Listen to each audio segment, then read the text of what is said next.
Okay, so this is the 2006 Saturn V with the 2.2 liter Ecotec engine. So to change the engine air filter,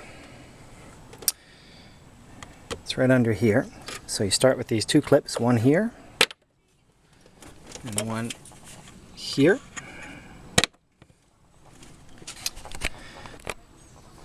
Then you want to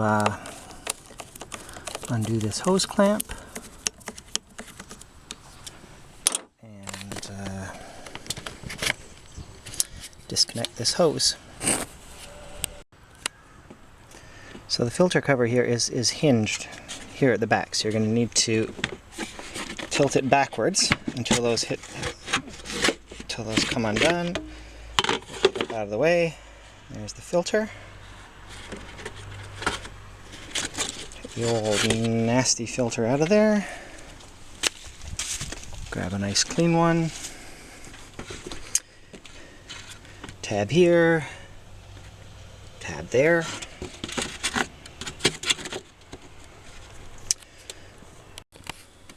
You need to slide those hinges back until they click in place.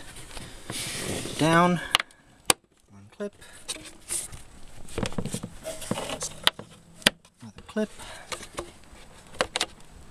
pop the hose back on, tighten up that hose clamp, and you're done.